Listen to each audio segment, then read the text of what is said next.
آج انشاءاللہ تعالی ہم سورۃ الکوثر کی آیت نمبر 2 پڑھتے ہیں اور اس آیت کو سمجھنے کی کوشش کرتے ہیں۔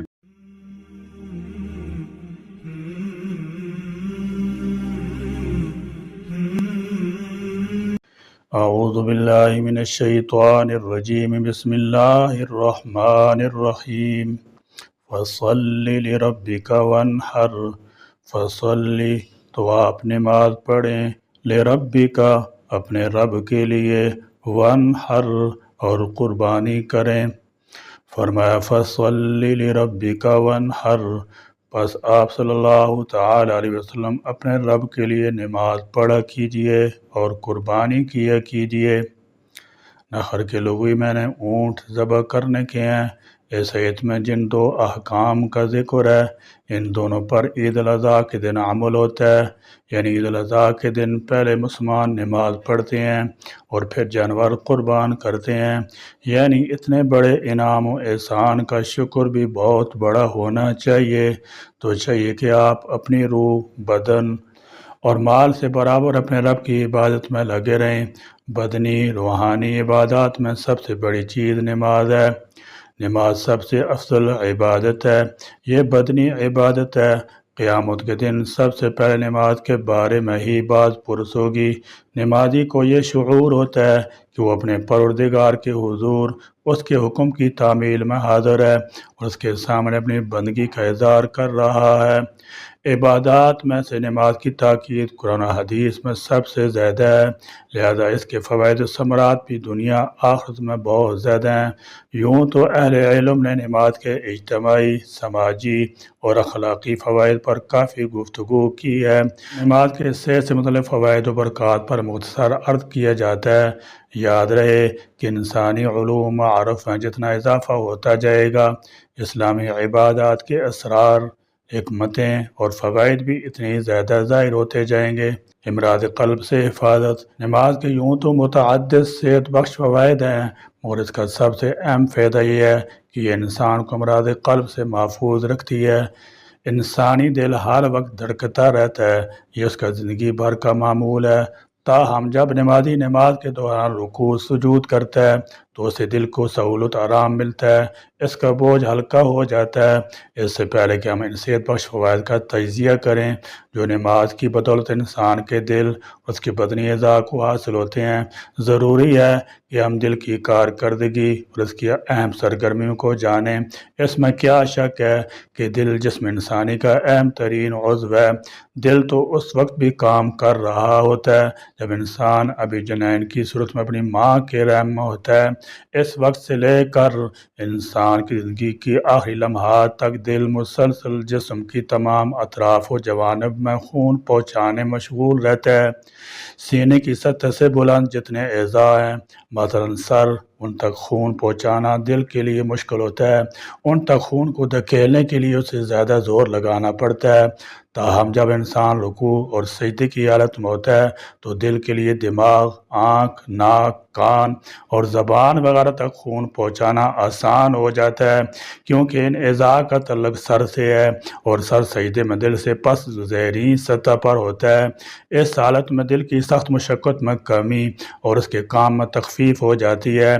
دل کو آرام و راحت صرف سجدے کی حالت میں نصیب ہوتا ہے، اس لیے کہ جب ہم کھڑے ہوتے ہیں یا بیٹھتے ہیں یا جب ہم تکیے پر سر رکھ کر لیٹتے ہیں تو سر دل سے اونچائی کی حالت میں ہوتا ہے، لہذا ان صورتوں میں دل کو مکمل آرام نہیں ملتا۔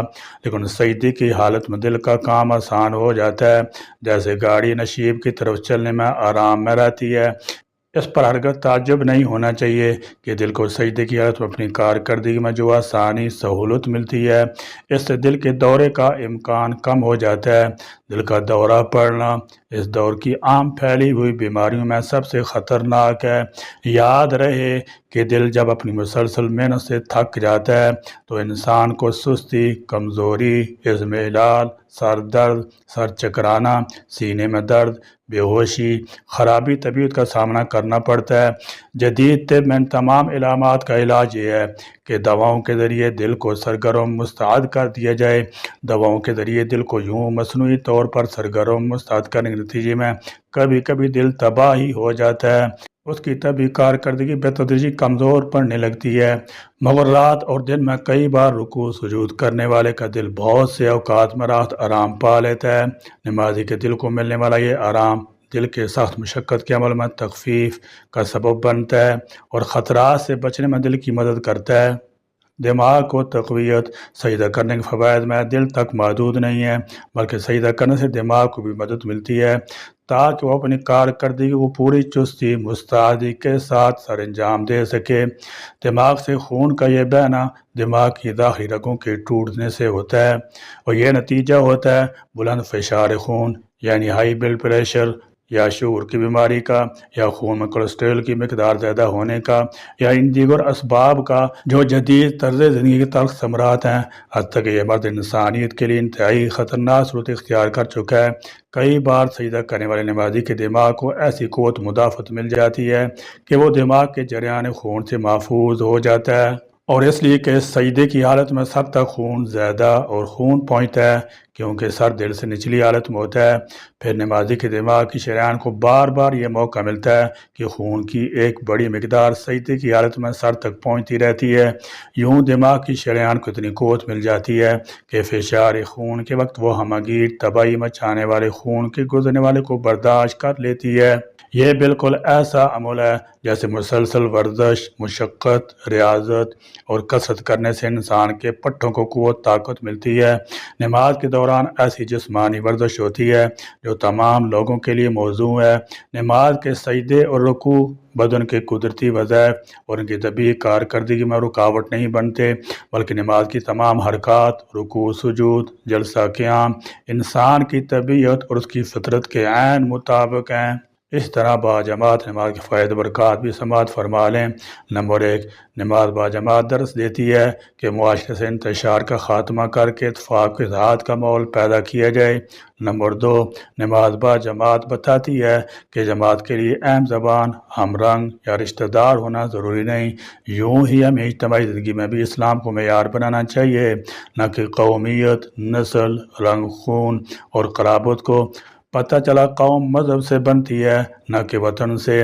نمبر 3، نماز باجماعت امیر غریب کا فرق بھی مٹاتی ہے کہ اللہ پاک کی بارگاہ میں سب برابر ہو جاتے ہیں، لہذا کوئی اپنے بادشاہ ہونے، حاکم ہونے، سیٹھ ہونے، چودھری ہونے یا باس ہونے پر نہ اترائے۔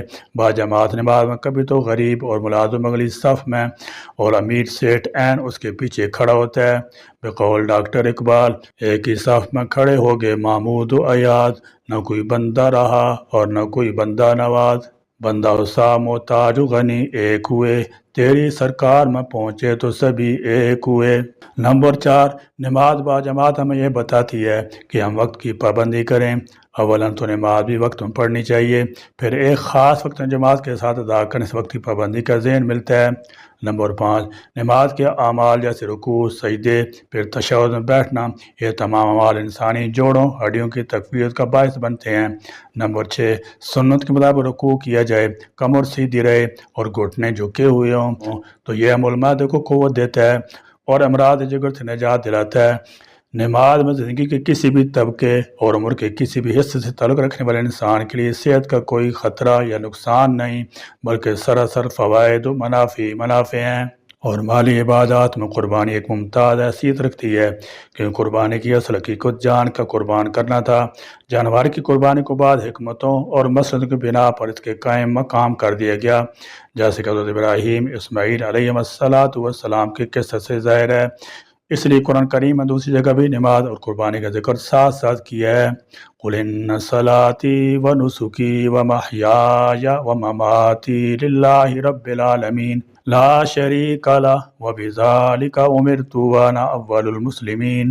بعض روایات میں وانحر کے معنی سینہ پر ہاتھ باندھنے کے آئے ہیں، مگر ابن کثیر رحمۃ اللہ تعالی علیہ نے ان روایات میں کلام کیا ہے اور ترجیح اس قول کو دی ہے کہ نحر کے معنی قربان کرنے کے ہیں۔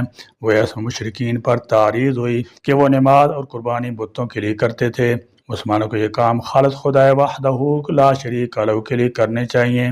مخصوص جانور کو مخصوص وقت میں اللہ پاک کا قرب حاصل کرنے کے لیے ذبح کرنے کا قربانی کہتے ہیں۔ قربانی حضرت ابراہیم علیہ السلام کی سنت ہے جو اس امت کے لیے بھی باقی رکھی گئی ہے۔ حکم شریعت پر عمل کرتے ہوئے قربانی کرنے کے جہاں اخروی فوائد ہیں وہیں دنیا میں بھی اس کے بہت سے فائدے ہیں۔ نمبر 1، روزگار کے مواقع۔ قربانی کے لیے بہت سے لوگ اپنے گھروں، باڑوں یا کیٹل فارم میں جانور پالتے ہیں۔ ان کی دیکھ بھال کے لیے ملازمین رکھے جاتے ہیں، پھر ان کو مویشی منڈیوں تک پہنچانے کے لیے گاڑیوں وغیرہ کرائے پر لی جاتی ہیں۔ اس سے ہزاروں لوگوں کو روزگار ملتا ہے۔ اس طرح منڈیوں میں جانوروں کے چارے، مالکوں کے کھانے پینے کے اسٹال لگائے جاتے ہیں، اس پر روزگار ہوتا ہے۔ اگر جانور بیمار ہو جائیں تو جانوروں کے ڈاکٹر کو بلوایا جاتا ہے۔ عید کے دن ہزاروں قصاب جانور ذبح کرتے ہیں، گوشت بناتے ہیں۔ الغرض مویشی منڈی کے لیے جانور پالنے سے قربانی تک بے شمار روزگار کے مواقع میسر آتے ہیں۔ نمبر 2، ملکی خزانے کو فائدہ پہنچتا ہے۔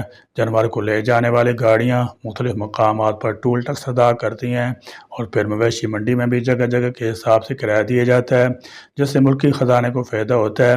نمبر 3، ملکی معیشت کو فائدہ۔ قربانی کی کھالوں سے مختلف چیزیں بنائی جاتی ہیں اور انہیں دوسرے ملکوں میں برآمد بھی کیا جاتا ہے، جس سے ملک کو قیمتی زر مبادلہ حاصل ہوتا ہے۔ الغرض جانور کے پیدا ہونے سے قربان ہونے تک قربانی کی برکت سے لاکھوں لاکھ افراد کے لیے روزگار کے مواقع پیدا ہوتے ہیں اور ملکی معیشت کو بھی بے پناہ فائدہ ہوتا ہے۔ نمبر 4، غریبوں کا فائدہ۔ ہمارے ملک میں غربت کا ایسا ہی حال بھی ہے کہ جہاں سارا گوشت نہیں پکتا، قربانی کرنے کے بعد کئی خوش نصیب لوگ اپنے رشتہ داروں، دوستوں اور غریبوں مسکینوں کو بھی گوشت پہنچاتے ہیں، جس کی بدولت ان کے گھر میں بھی گوشت پکتا ہے۔ نمبر 5، دینی مدارس کا فائدہ۔ خوش نصیب مسلمان اپنی قربانی کھا لیں مدارس کو دیتے ہیں، جنہیں بیچ کر کئی مہینے کے اخراجات جمع ہو جاتے ہیں۔ یوں قربانی کی سنت پر عمل کرنا علم دین کی اشاعت میں بھی معاون ثابت ہوتا ہے۔ اگر ہمیں دنیاوی فوائد معلوم نہ بھی ہو تو اللہ پاک اس کے پیارے حبیب صلی اللہ تعالی وسلم کے حکم پر عمل کرتے ہوئے ہمیں قربانی کرنی چاہیے۔ حدیث پاک ہے، جس نے خوش دلی سے طالب ثواب ہو کر قربانی کی تو وہ قربانی اس کے جہنم کی آگ سے حجاب یعنی روک ہو جائے گی۔ ہماری قربانی میں اگر ظاہری باطنی دونوں خوبیاں جمع ہو جائیں تو اس سے ہماری زندگی میں اس طرح انقلاب برپا ہوگا کہ ہم دوسروں کے لیے جینے کا ہنر سیکھ لیں گے۔ مزید برآں معاملات کو مشترکہ طور پر انجام دینے، ایک دوسرے کے ساتھ تعاون کرنے، ایک دوسرے کے تحائف دینے اور صلہ رحمی کا سبق بھی سیکھ لیں گے، جس سے معاشرے پر مثبت اثرات مرتب ہوں گے۔ ہماری اس خوب سیرت اور خوبصورت قربانی سے ہمیشہ ہمیش کی زندگی میں بھی ہمیں بڑا انعام ملے گا، جیسے کہ مسلم احمد کی روایت میں حضرت زید بن ارقم رضی اللہ تعالیٰ کہتے ہیں کہ رسول اللہ صلی اللہ تعالی وسلم سے صحابہ کرام نے عرض کیا کہ یہ قربانی کیا ہے؟ آپ صلی اللہ تعالی وسلم فرمایا، قربانی تمہارے باپ ابراہیم علیہ السلام کی سنت ہے۔ صحابہ کرام رضی اللہ تعالی عنہ نے پوچھا، ہمارے لیے اس میں کیا ثواب ہے؟ آپ صلی اللہ تعالی وسلم نے فرمایا، اس کے ایک ایک بار کے ایک ایک نیکی ہے۔ بہرحال اللہ تعالیٰ سے دعا ہے کہ وہ جانی مالی عبادات کو اپنی برگاہ میں قبول فرمائے، اس کی ظاہری باطنی مصلحتیں، جسمانی روحانی حکمتیں اور دینی دنیاوی فوائد ثمرات ہمیں عطا فرمائے، آمین یا رب العالمین۔ وآخر دعوانا الحمدللہ رب العالمین۔